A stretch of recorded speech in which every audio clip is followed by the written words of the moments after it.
Welcome to our channel. Today we how to activate BritBox on Samsung TV step by step clearly. To activate BritBox on your Samsung TV, begin by turning on your TV.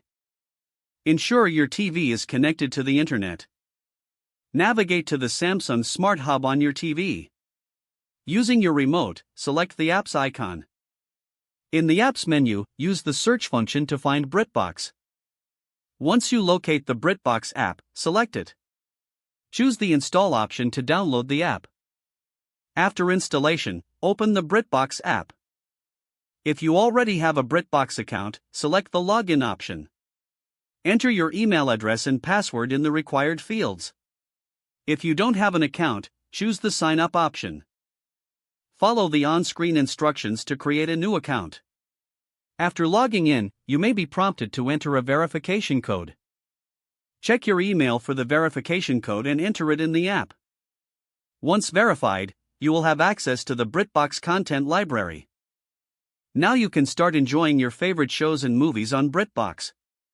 If you encounter any issues, ensure that your app is updated to the latest version. You can also check your internet connection if you face any loading problems. Enjoy your viewing experience on BritBox. If the page does not load, refresh the browser or try again in a private or incognito window.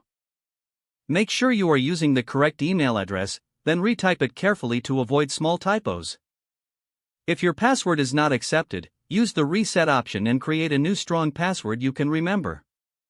Check your spam folder for verification or security emails, then complete any requested confirmation steps. Enable two-factor authentication if available to improve account security and reduce unauthorized access risk.